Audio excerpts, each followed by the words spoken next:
بسم اللہ الرحمن الرحیم. ناظرین، آپ دیکھ رہے ہیں پی ایس اے ڈیجیٹل اور میں ہوں آپ کا میزبان محمد احمد ساجد. شہدائے کربلا اور ان کے ساتھیوں کو خراج عقیدت پیش کرنے کے لیے پاکستان سوشل ایسوسی ایشن کے زیر اہتمام آج چوتھا پروگرام جاری و ساری ہے، اور آج کے پروگرام کا باقاعدہ آغاز جو ہے وہ اللہ تعالیٰ کے پاس ہے. میں ملتمس ہوں ہمارے علاقہ کے نامور قاری حافظ محمد عباس نوری اشری صاحب سے، ان سے گزارش کروں گا کہ آیات بینات کی تلاوت سے ہمارے قلوب و اذہان کو منور و معطر فرمائیں. جناب قاری صاحب.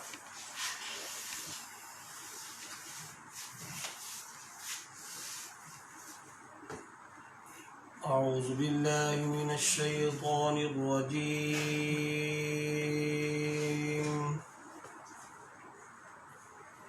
بسم اللہ الرحمن الرحیم. ماشاءاللہ. یا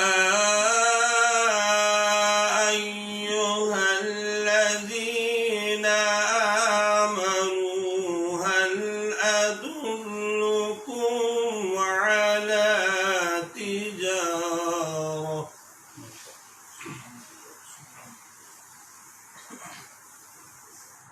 یا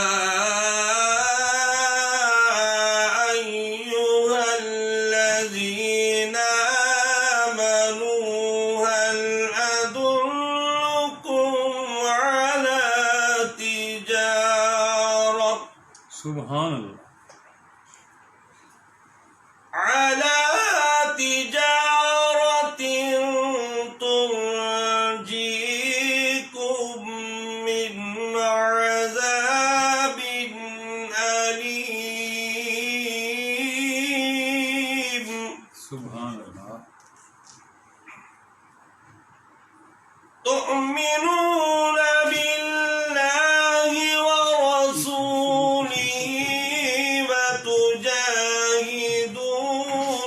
في سبيل الله سبحان اللہ.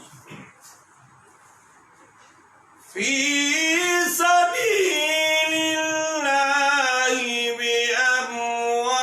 بأموالكم وأنفسكم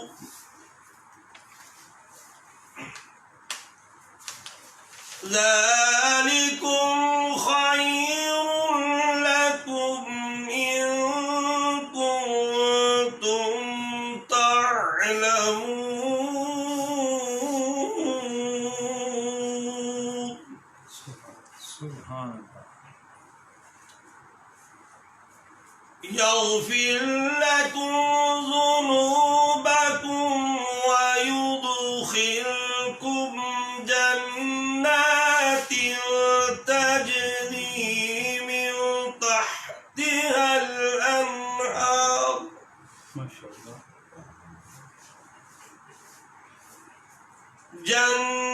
جنات تجري من تحتها الأنهار ومساكن سبحان اللہ. من تحتها الأنهار ومساكن طيبة في جنات عدن ماشاءاللہ. ذلك الفوز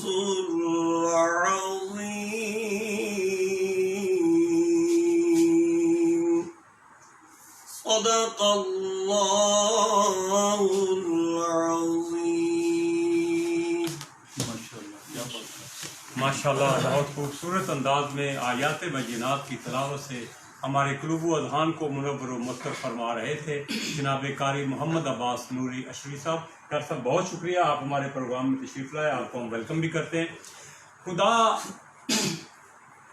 عز و جل نے ہمیں محرم الحرام کا یہ ایک مہینہ جو ہے یہ پیش کیا ہے، اور یہ سال کے ان 4 مقدس اور بابرکت مہینوں میں ہے جن میں جن کو قرآن پاک میں حرمت والے مہینے بھی کہا جاتا ہے۔ اس پروگرام میں آج ہم نے اپنے مہمانوں کو دعوت دی ہوئی ہے، تو پروگرام کا آغاز جو ہے اللہ تعالیٰ کے پاک نام سے ہو چکا۔ پروگرام کو جو ہے اچھے انداز میں، آسن انداز میں تکمیل تک پہنچانے کے لیے بحضور سرور کونین صلی اللہ علیہ وآلہ وسلم عقیدتوں اور محبتوں کے پھول نچھاور کرنے کے لیے میں درخواست کروں گا جناب غلام فرید قادری صاحب سے۔ صلی اللہ علیہ یا رسول اللہ وسلم علیہ یا حبیب اللہ۔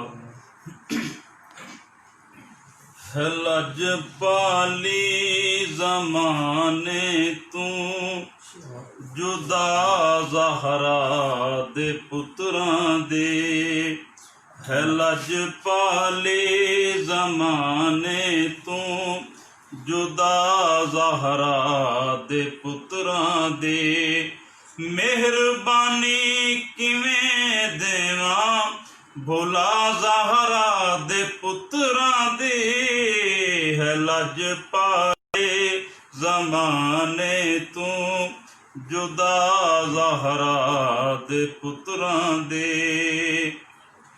بڑا ہی پیار کرنا ہاں میں غازی دے مریدانوں، میں ہر ویلے برا کہنا زمانے دے یزیدانوں، ہے میرے خون وچ شامل وفا زہرا دے پتراں دے، ہے لج پالے زمانے تو جدا زہرا دے پتراں دے، اے خود سردار جنتاں دے تے معامل کا حیا دیے، جنوں چاون جدوں دیاں اے جنت مرتضیٰ دیے، بڑی عزت ودھائیے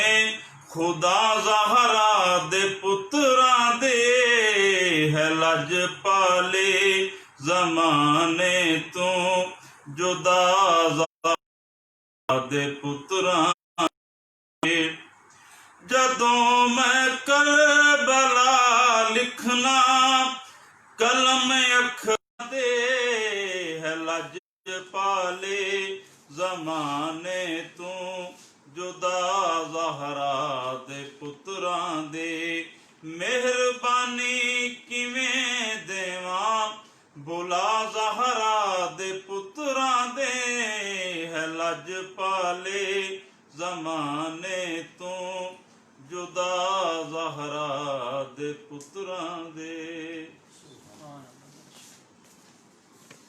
ماشاءاللہ بہت خوبصورت انداز میں منقبت پیش کر رہے تھے۔ انسان کو بیدار تو ہو لینے دو، انسان کو بیدار تو ہو لینے دو، ہر قوم پکارے گی ہمارے ہیں حسین۔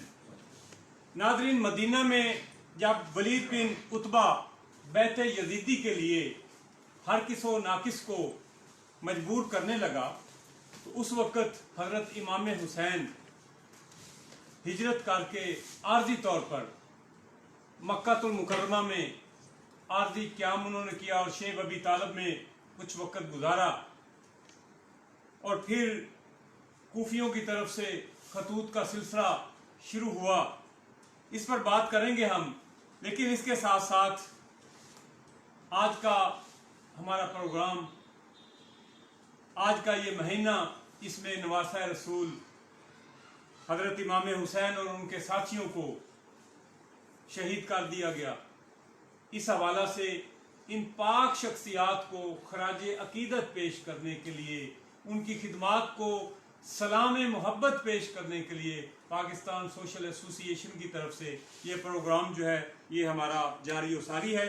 تو آج کے ہمارے پروگرام میں تشریف لائے ہیں حضرت علامہ مولانا افتخار احمد گولڑی صاحب، جو کہ خطیب اعظم ہیں ہماری جامع مسجد گول صادق کے، میں جناب کو خوش آمدید کہتا ہوں اور ساتھ میں تشریف رکھتے ہیں ہمارے علاقہ کے عظیم ثناخان مصطفیٰ، ملکی لیول پر پڑھنے کا بھی ان کو بہت مرتبہ جو ہے وہ موقع مل چکا ہے، اور تشریف رکھتے ہیں جناب غلام فرید قادری صاحب، جناب کو بھی خوش آمدید کہتا ہوں، اور ساتھ میں تشریف رکھتے ہیں ہمارے عرض نیوز کے رپورٹر ہیں ظہور ساجد صاحب، ان کو بھی خوش آمدید کہتا ہوں، اور ساتھ میں تشریف رکھتے ہیں حضرت علامہ زاہد حسین گولڈی صاحب، میں جناب کو بھی خوش آمدید کہتا ہوں پروگرام میں آپ لوگ تشریف لائے۔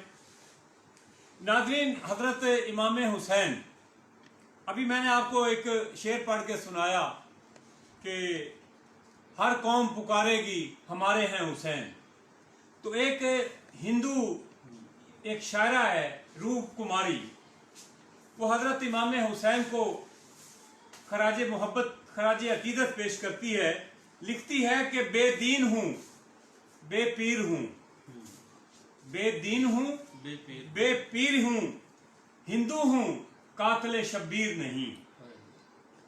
حسین اگر بھارت میں اتارا جاتا، حسین اگر بھارت میں اتارا جاتا، یوں چاند محمد کا نہ دھوکے میں مارا جاتا۔ حسین اگر بھارت میں اتارا جاتا، یوں چاند محمد کا نہ دھوکے میں مارا جاتا۔ کوفے والوں نے بلایا تھا نا خطوط لکھ کر، اور وہاں کی صورتحال کچھ عجیب تھی، جب آپ وہاں پہنچ گئے تو وہاں کی کنڈیشن اور تھی، تو دھوکے سے وہاں پہ بلوایا گیا۔ تو وہ لکھتی ہے کہ حسین اگر بھارت میں اتارا جاتا، یوں چاند محمد کا نہ دھوکے میں مارا جاتا، نہ بازو قلم ہوتے نہ پانی بند ہوتا، گنگا کے کنارے غازی کا علم ہوتا۔ کہ اگر وہ کہتی کہ اگر وہ بھارت میں ہوتے تو گنگا کے کنارے غازی کا علم ہوتا، ہم پوجا کرتے اس کی صبح و شام، ہندو بھاشا میں بھگوان پکارا جاتا۔ تو ناظرین، حضرت امام حسین رضی اللہ تعالی عنہ اور ان کی اہل خانہ، ان کے دوست احباب، ان کے رفقائے کار، اس موضوع پر گفتگو کرنے کے لیے ہم نے حضرت صاحب کو آج انوائٹ کیا ہوا ہے۔ یہ ہمیں بتائیں گے ہمارے ناظرین کو کہ کوفہ والوں نے جو خطوط لکھے، کوفہ والوں کے جو خطوط کی تعداد ہے وہ 100 بھی ہے، 50 بھی ہے، ہزاروں میں بھی ہے، 12,000 میں بھی ہے، 50,000 میں بھی ہے، پتہ نہیں کتنے خطوط جو ہیں وہ انہوں نے لکھے ہوئے تھے۔ اور جب امام پاک جو ہے ادھر عازم سفر ہوئے تو ان کے پاس بھی ایک بہت بڑا تھیلا تھا جو خطوط سے بھرا ہوا تھا۔ تو اس حوالہ سے گفتگو کے لیے ہم نے انوائٹ کیا ہوا ہے اپنے اسٹوڈیو میں جناب گولڈی صاحب سے۔ میں جناب سے ملتمس ہوں کہ ہمارے ناظرین کو جو ہے وہ جو خطوط لکھ کر پیارے نواسہ رسول کو ادھر بلایا گیا اور ان کے ساتھ کیا سلوک کیا گیا، اس پر ہمارے ناظرین کو ذرا تفصیل سے آگاہ فرمائیں۔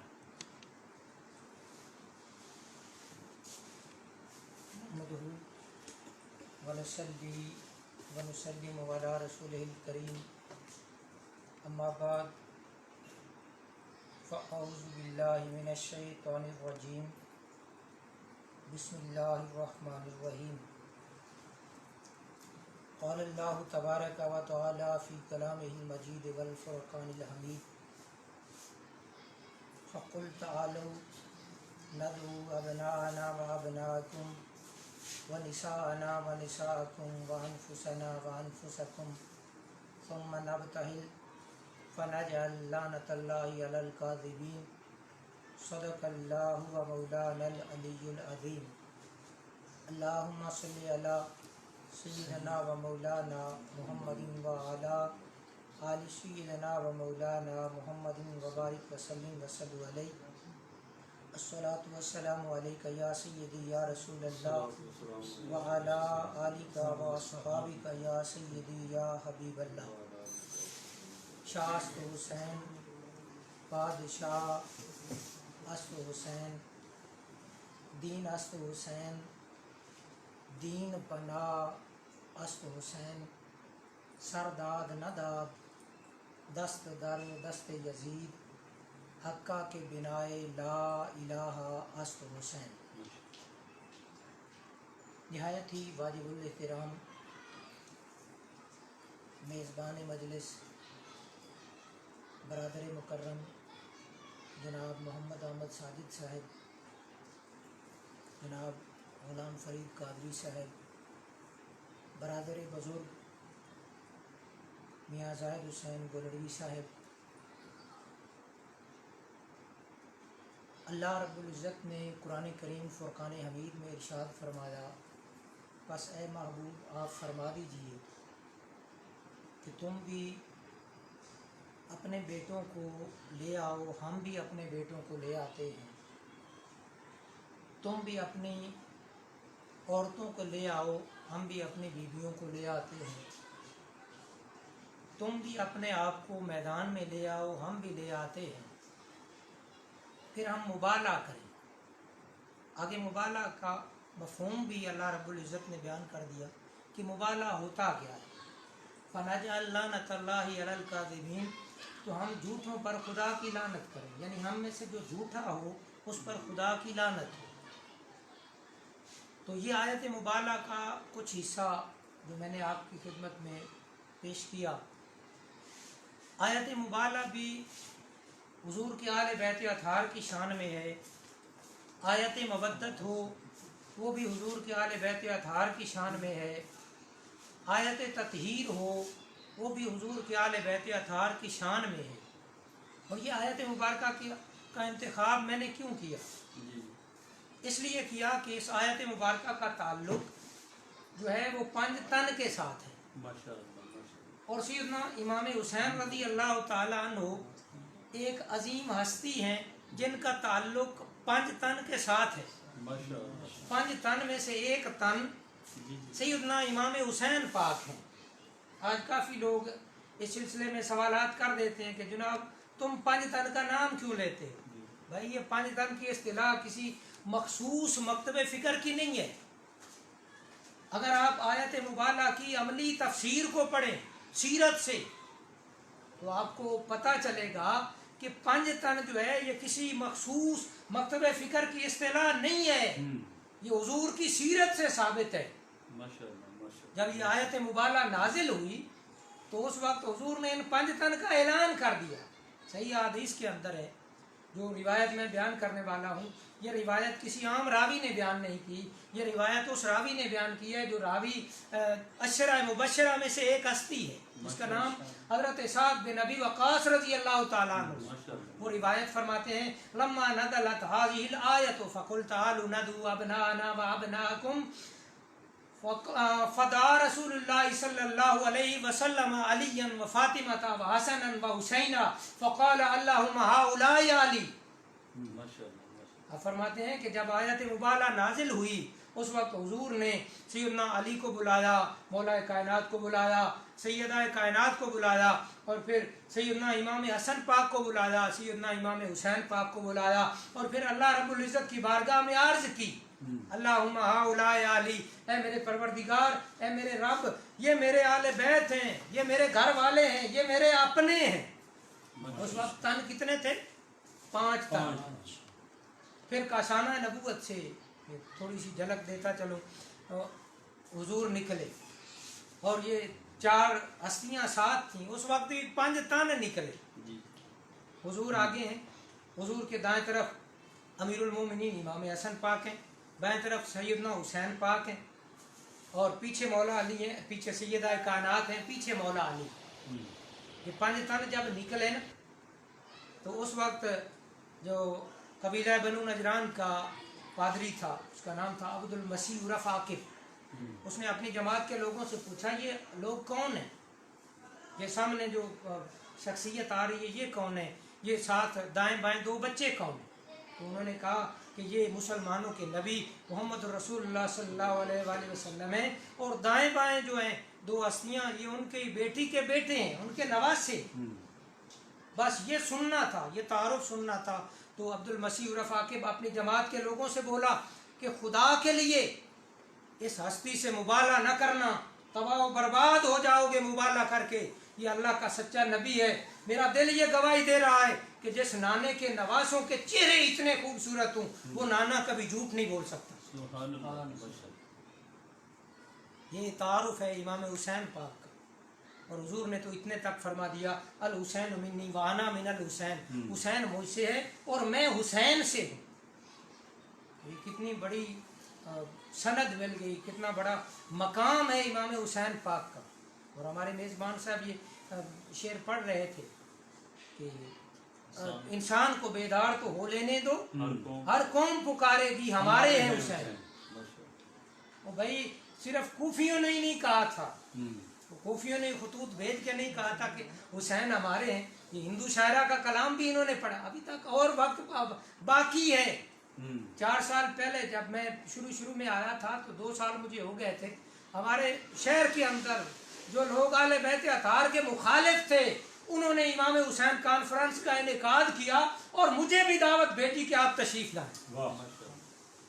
میں نام لینا نہیں چاہتا کیونکہ چینل پہ سارے لوگ سن رہے ہیں، کسی کی دل آزاری مقصود نہیں ہے، ان کی اچھائی بیان کر رہا ہوں کہ انہوں نے بھی اہل بیت لا علم تھے حسین پاک کی جو محبت تھی ان کے بارے میں وہ جانتے نہیں، ان کی میں اچھائی بیان کر رہا ہوں کہ انہوں نے بھی۔ پھر میں نے سوال کر دیا، علیحدگی میں ایک گفتگو تھی، میں نے کہا کہ حضور آپ نے یہ کیا کیا؟ انہوں نے کہا جی ابھی ہمیں سمجھ آئی ہے کہ حسین صرف کسی مخصوص مکتب فکر کے نہیں ہیں، جتنے ان کے ہیں اتنے ہی حسین ہمارے بھی، جتنے آپ کے ہیں اتنے ہی حسین ہمارے بھی ہیں۔ تو پہلے شاید میں اس آدمی کے ساتھ دلی طور پہ اتنا خوش نہیں تھا، اس کے بعد سیدھی سی بات ہے کہ میں نے اس کے بارے میں دل میں جو کچھ بھی تھا وہ سب کچھ نکال دیا اور دلی طور پہ میں اس بندے سے محبت کرتا ہوں۔ یہ اہل بیت اطہار کی محبت کا صدقہ ہے۔ تو میں گزارش کر رہا تھا کہ امام علی مقام ایک عظیم ہستی تھے، اور پھر یہ مجھے جو موضوع دیا گیا، موضوع یہ ہے کہ امام حسین پاک کو خطوط لکھ کر کوفہ کے لوگوں نے بلایا۔ یہ کربلا میں جانے کا ایک سبب ہے، کئی اسباب تھے نا، اصل میں موضوع جو ہے یہ کامل موضوع تب بھی بنتا تھا، اسی لیے میں تھوڑی سی جھلک آپ کے سامنے پیش کر رہا ہوں۔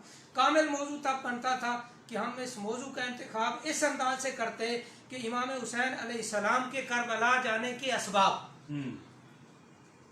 تو ان میں سے ایک سبب یہ بھی تھا، لیکن سب سے بڑا سبب جو تھا وہ یہ تھا کہ یزید جب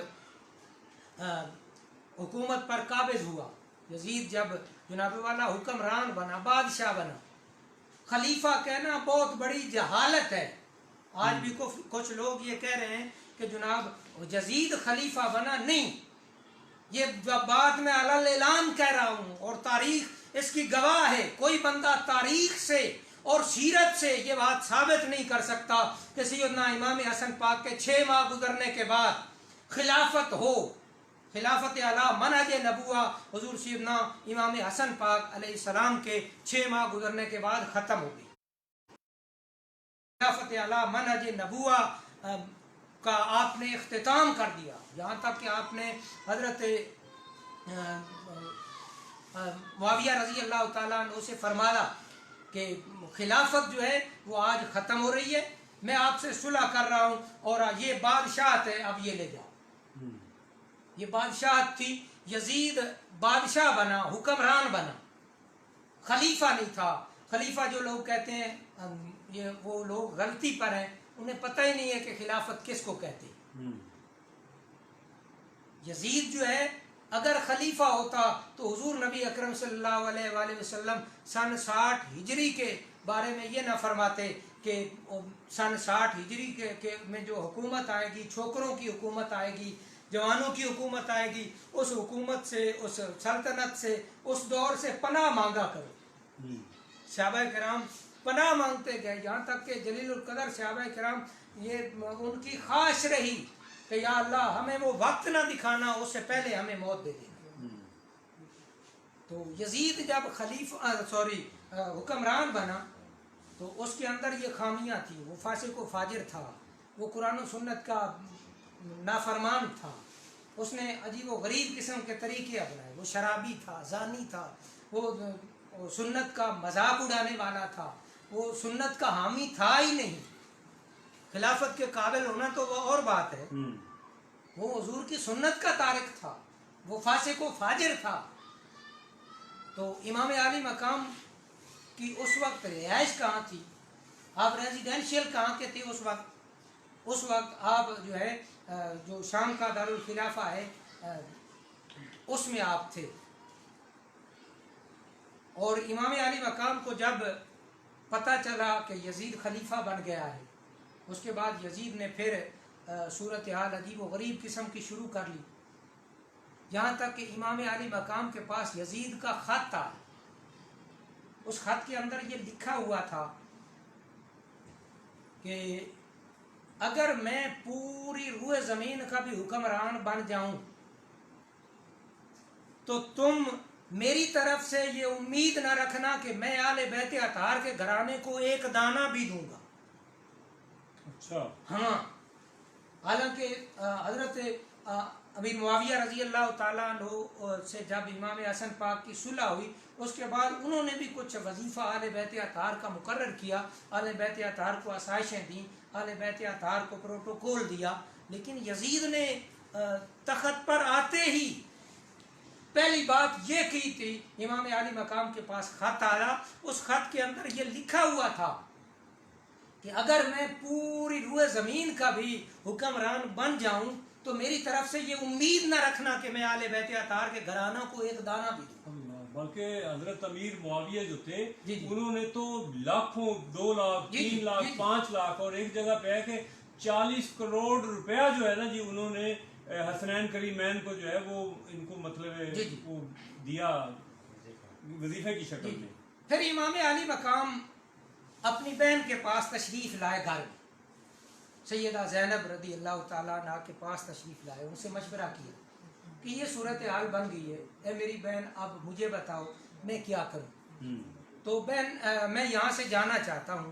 تو بہن نے کہا کہ ایک مرتبہ پھر تم یزید کو خط لکھو، یزید کے پاس یہ پیغام پہنچاؤ کہ میں جو ہوں یہاں نہیں رہنا چاہتا، میں اگر تو مناسب سمجھے تو میں مکہ پاک یا مدینہ پاک چلا جاتا ہوں. پھر جو خط گیا اس نے پھر لکھ دیا، اس نے کہا کہ آپ یہاں ٹھہریں، آپ کی مرضی ہے، مدینہ شریف، مکہ پاک، حرمین شریف جائیں، آپ کی مرضی ہے، لیکن اس بات کی آپ قطعاً امید نہ رکھیں. اسی خط کے پیچھے یہ جواب تھا یزید کا کہ آپ میری طرف سے قطعاً امید نہ رکھیں کہ میں آپ کو ایک دانہ بھی دوں گا. تو امام علی مقام پھر بہن کے پاس تشریف لائے، مشورہ ہوا، بہن نے کہا کہ اب آپ کی مرضی ہے، اب ہم چلتے ہیں. آپ پھر وہاں سے مدینہ شریف تشریف لائے. مدینہ شریف جب آئے تو وہاں پر آپ کی سب سے پہلے جو ملاقات ہوئی وہ آپ کے بھائی حضرت محمد بن حنفیہ حضرت علی رضی اللہ تعالیٰ عنہ کے بیٹے تھے. یہ بات بھی میں آپ سے گزارش کرتا ہوں، جہالت کی وجہ سے کافی لوگوں کے یہاں واقعہ مشہور ہے جی، امام حنیف حضرت علی کے بیٹے تھے. بھئی حضرت علی کے 18 بیٹے ہیں، ان کے اندر کسی کا نام امام حنیف نہیں ہے. ہاں، محمد بن حنفیہ نام ضرور ہے. تو اس سے حضرت امام علی مقام کی ملاقات ہوئی، پھر تبادلہ خیال ہوا. انہوں نے کہا کہ بھائی جان ہمیں یزید کی حکومت سے توقع رکھنے کی ضرورت ہی کیا ہے؟ لوگ تو یزید سے زیادہ ہماری عزت کرتے ہیں، ہمارے نانا کی ساری سلطنت ہے، لوگ ہمارے نانا کے غلام ہیں. آپ یہاں ٹھہرے، آپ کو یزید کے پاس ٹھہرنے کی یا یزید کی باتوں پر توجہ دینے کی ضرورت ہی نہیں. آپ ادھر التفات ہی نہ کریں، توجہ ہی نہ کریں. تو آپ وہاں پر ٹھہر گئے. آخرکار جو مدینہ کا گورنر تھا ولید، اس کے پاس یزید کا خط پہنچا. یزید نے کہا کہ سنا ہے امام علی مقام مدینہ شریف میں تشریف فرما ہو گئے ہیں، اب تیری یہ ڈیوٹی ہے کہ تو جلد از جلد جو ہے امام حسین پاک کی بیعت کر، ان کو مجبور کر کے یزید کی بیعت کریں. تو امام علی مقام کے پاس ولید نے پیغام بھیج دیا. ادھر جب امام علی مقام کو وہ بندہ جو تھا، یہ بات بھی میں کرتا چلوں، گورنر یزیدی حکمرانی کا ضرور تھا، یزید کے محتاط ضرور تھا دنیاوی نظام کے اعتبار سے، لیکن وہ بندہ اہل بیت اطہار کا غدار یا دشمن نہیں تھا. اس نے امام علی مقام کے پاس بڑے ادب کے ساتھ پیغام بھیجا کہ حضور آپ سے ضروری بات کرنی ہے. آپ مہربانی فرمائیں علیحدگی میں مجھے ٹائم عنایت فرمائیں. ٹائم بن گیا، امام عالی مقام تشریف لائے. اس وقت اس کے پاس وہی مروان بیٹھا ہوا تھا جو حضرت عثمان غنی رضی اللہ تعالیٰ عنہ کے قتل کا سبب تھا. مروان بن حکم وہ اس کی نااہلی کی وجہ سے، اس کی بددیانتیوں کی وجہ سے سیدنا عثمان غنی رضی اللہ تعالیٰ عنہ کی شہادت ہوئی تھی. تو وہ بڑا چالاک آدمی تھا اور بڑا عجیب و غریب قسم کا ذہن رکھنے والا آدمی تھا. اس نے پہلے ہی ولید کو کچھ سبق دیا. اس نے کہا کہ یہ آپ نے بڑی غلط بات کی کہ امام عالی مقام کو اتنا پروٹوکول دیا اور انہیں ادب کے ساتھ علیحدگی میں بلایا. اب تو نے یہ تو غلطی کر لی ہے، اب مزید غلطی نہ کرنا. امام عالی مقام جو ہی آئیں انہیں بیعت کے لیے مجبور کرنا. اگر وہ بیعت کر لیں تو فبیا، اگر نہ کریں تو انہیں قتل کر دینا، قتل کی دھمکی بھی دے دینا اور انہیں قتل بھی کر دینا. بس امام عالی مقام تشریف لائے. پھر اس نے ادب کے ساتھ سارا سلسلہ کیا، پروٹوکول آپ کو دیا، ادب کیا. مروان پھر بھی آنکھیں تاڑ کے دیکھتا رہا کہ میں نے کیا کہا ہے، یہ کیا کر رہا ہے. پھر اس نے پیار کے ساتھ گفتگو شروع کی. امام عالی مقام نے جواب دے دیا بھائی یزید کو میں نہ خلیفہ مانتا ہوں، نہ یزید کی بیعت کرنے کے لیے تیار. میرا سر تو جا سکتا ہے لیکن یزید کی میں بیعت نہیں کروں. امام عالی مقام ابھی تک وہاں پر تشریف فرما ہی تھے تو مروان نے ولید کی طرف آنکھیں تاڑ کے غصے کے ساتھ آنکھیں گھورتے ہوئے دیکھا کہ میں نے تجھے کیا کہا تھا، تو اس پر عمل کر، تو قتل کر. یہ کہنا تھا کہ امام عالی مقام اٹھتے ہوئے شیر کی طرح بکھرے. آپ نے فرمایا اگر تجھ میں ہمت ہے تو آ ذرا حیدر کے بیٹے کا مقابلہ تو کر کے دے.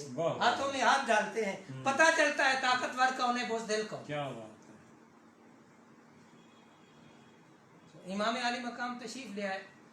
آخر میں پھر یوں ہوا کہ بات چلتی رہی، ولید کو معزول بھی کر دیا گیا.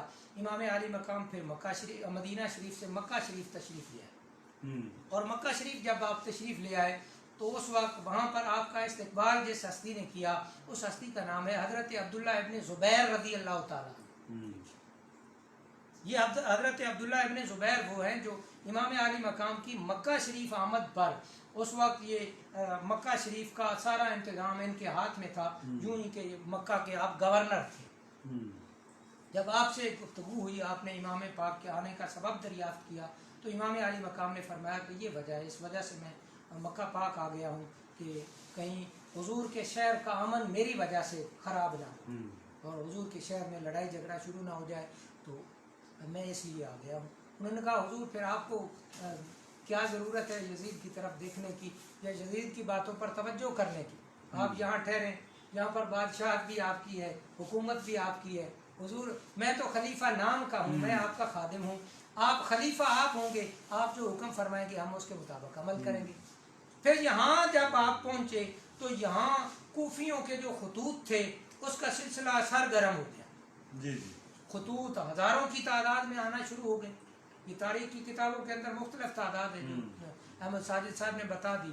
یہ تعداد کوئی ایک کنفرم نہیں لیکن ہزاروں کی تعداد میں تعداد تھی.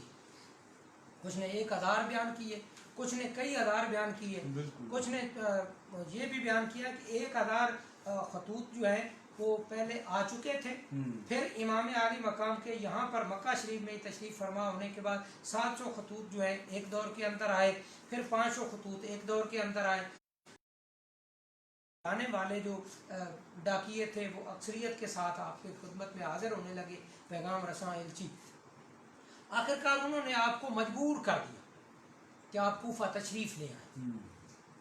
آخری جو وفد آپ سے ملا خطوط لانے والا، انہوں نے یہ کہہ دیا کہ حضور کوفہ والوں پر بڑا ظلم ہو رہا ہے، یزید جو ہے وہ کوفہ والوں کو بڑا تنگ کر رہا ہے، بڑا پریشان کر رہا ہے، وہ لوگ بیچارے بڑے مجبور ہیں، آپ کرم فرمائیں تشریف لے آئیں. تو آپ نے پھر حضرت عبداللہ ابن زبیر، حضرت عبداللہ ابن عباس اور حضرت عبداللہ ابن عمر رضی اللہ تعالیٰ عنہ سے مشورہ فرمایا کہ یہ لوگ مجھے بلا رہے ہیں. ان لوگوں کا بلانے کا سلسلہ جو ہے طول پکڑ گیا ہے، لہذا آپ مجھے مشورہ دیں میں کیا کروں.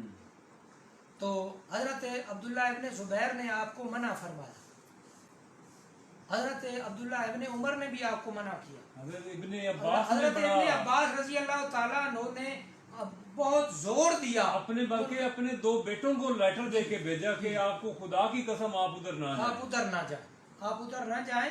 اور اتنے تک انہوں نے فرما دیا کوفی لا یوفی، کہ کوفی جو ہوتا ہے وہ وفا نہیں کرتا.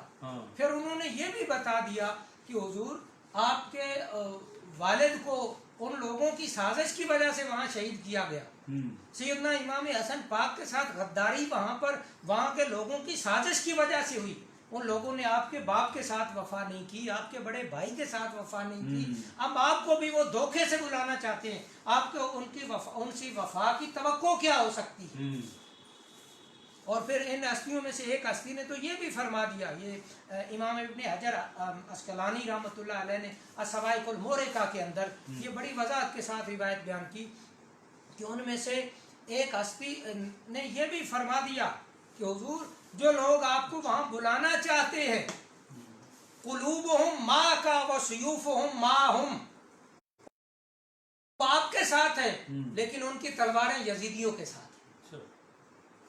یعنی آپ کو یہ بتا دیا کہ وہ لوگ آپ کو قتل کرنا چاہتے ہیں، جب تلواریں ان کے ساتھ ہیں تو تلواروں کے ساتھ ظاہری بات ہے آپ کو قتل کر دیں گے. انہوں نے بڑی وضاحت کے ساتھ بیان کر دیا. لیکن مین چیز یہ ہے کہ امام علی مقام کے وہاں جانے کا حضور فرما چکے تھے، جو اللہ رب العزت کی مشیت تھی نکل چکا تھا، وہ ہونا ہی تھا. اللہ رب العزت کی جو حکمت تھی، جو مشیت تھی، اللہ رب العزت کی جو قدرت تھی، اس کی آڑے کون آ سکتا ہے. آخر کار آپ نے کہا کہ نہیں میں جاؤں گا. انہوں نے کہا پھر آج بھائی ٹھہر جائے، پھر مشاورت ہوتی رہے گی، آپ بعد میں تیاری کرنا، پہلے کوئی اور انتظام کریں. آپ نے فرمایا اچھا پھر میں اپنے بھائی مسلم بن عقیل کو بھیجتا ہوں جو آپ کے چچا زاد بھائی تھے، انہیں بھیجتا ہوں ساتھ. اور وہ لوگ جو وفد آیا تھا آپ سے ملاقات کرنے کے لیے، انہیں آپ نے یہ کہا کہ یہ میں خط بھی دے رہا ہوں، اپنا خط بھی دے رہا ہوں تمہارے اس کے اندر سارے، اور ساتھ ہی یہ میں کہہ رہا ہوں کہ میری طرف سے یہ میرا جانشین ہوگا ادھر مسلم بن عقیل. ہاں جی مسلم بن عقیل. اور پھر کوفہ کی جامع مسجد میں جمعہ کا خطبہ بھی یہ بندہ دے گا، وہاں پر امامت بھی یہ کروائیں گے، سارے امامت کے فرائض جو ہیں یہ سر انجام دیں گے، اور جو ان کا حکم ہوگا وہ اس کو آپ بجا لائیں. جو یہ بات کریں گے وہ آپ یوں ہی سمجھیں کہ امام حسین پاک کی بات ہے، یہ میرا نائب ہے، یہ میرا جانشین ہے، اس کو میں بھیج رہا ہوں، یہ تمہارا امام ہوگا. اور وہاں کے جو کوفہ کے گورنر اس وقت تھے نعمان بن بشیر، خط لکھا جو امام مسلم بن عقیل کو دیا، اور ان لوگوں کے ساتھ جو وفد آپ سے ملاقات کرنے کے لیے آیا تھا، خط لے کے خطوط لے کے ان کے ساتھ انہیں روانہ فرمایا. پھر امام مسلم بن عقیل رضی اللہ تعالیٰ عنہ وہاں پہنچے، اور وہاں آ کر جب پہنچے تو کوفہ والوں نے پرتپاک طریقے سے آپ کا استقبال کیا. اس طرح ہوا کہ ایک روایت میں آتا ہے کہ 12,000 لوگوں نے یکمشت 12,000 لوگوں نے یکمشت آپ کی بیعت کی کوفہ میں 12,000 لوگوں نے یکمشت.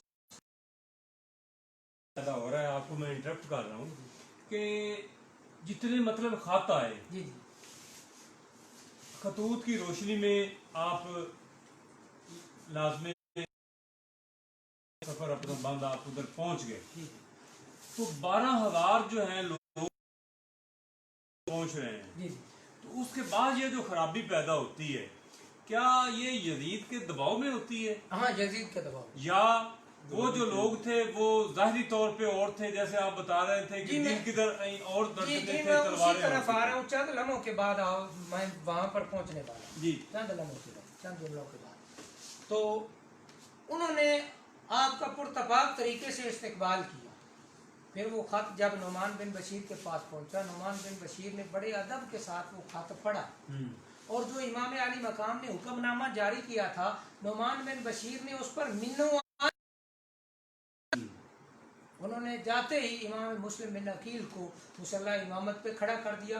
امام مسلم بن عقیل کرواتے تو ہزاروں کی تعداد میں کوفی جو ہے آپ کے پیچھے نمازیں پڑھتے. تو ہوا یوں کہ کچھ لوگ ایسے بھی تھے جو تاڑ میں تھے, اس سلسلے کی تاڑ میں تھے, انہوں نے یزید کے پاس پیغام بھیجا کہ تو چاہتا ہے کہ میں بیعت لینے والا ہوں, لیکن یہ تو ہاتھ سے نکل گیا, اگر 1-2 دن تک بندوبست نہ ہوا تو کوفہ تیرے ہاتھ سے نکل جائے گا. بس یہ جب پیغام یزید کے پاس پہنچا تو یزید نے فوری, یہ پیغام نعمان بن بشیر کا تھا؟ نہ عوام الناس جو جاسوس لوگ تھے, اچھا, ان کی جو یزیدی جاسوس لوگ تھے, انٹیلیجنس, انٹیلیجنس, ان کے پیغامات تھے, ان کے پیغامات تھے. تو یزید نے نامہ جاری میں یہ اس نے اس کو سمجھانے والوں نے سمجھایا کہ ڈائریکٹ پہلے نعمان بن بشیر کی معزولی کا حکم نامہ نہیں بھیجنا. اس نے خط لکھا ابن زیاد کو, وہ دوسرے ایریے کا گورنر تھا, اس کے پاس خط لکھا کہ جلدی کرو, کوفہ پہنچو اور وہاں پر جا کر فوری کنٹرول سنبھال لو اور نعمان ابن بشیر کو معزولی کا حکم سنا دو اور وہاں پر کنٹرول سنبھالو.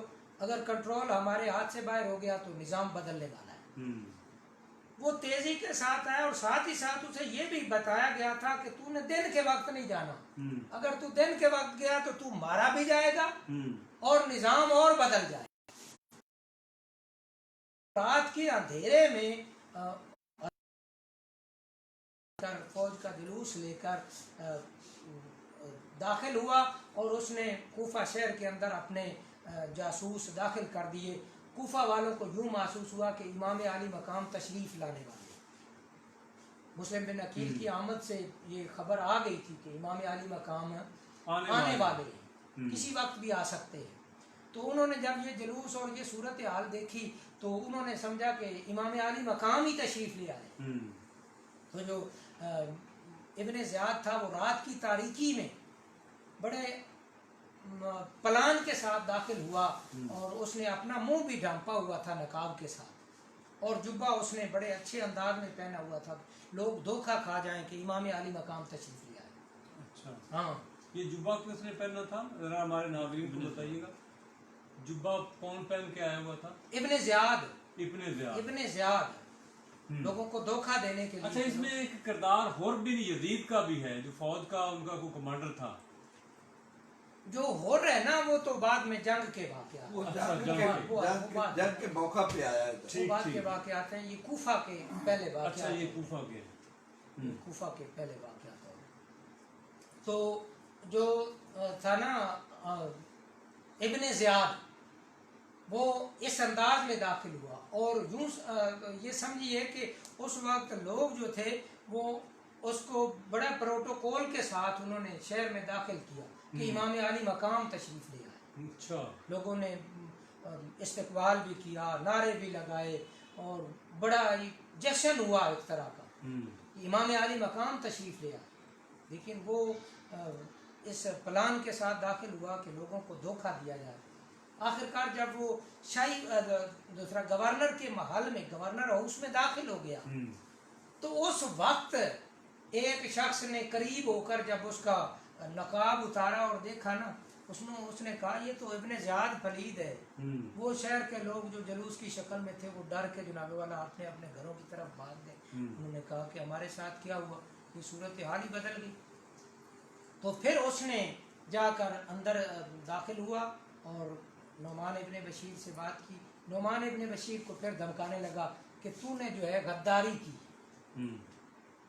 تو کھا کسی اور کا رہا ہے اور ساتھ کسی اور کا دے رہا ہے, تو یزید کے ماتحت ہے, یزید کی حکومت میں ہے, یزید کا گورنر ہے اور تو امام علی مقام کے لوگوں کو پروٹیکشن دے رہا ہے. تو نے مسلم بن عقیل کو بھی رکھا ہوا ہے, ان کو امام بنایا ہوا ہے اور ان کی ہر بات مانی جا رہی ہے.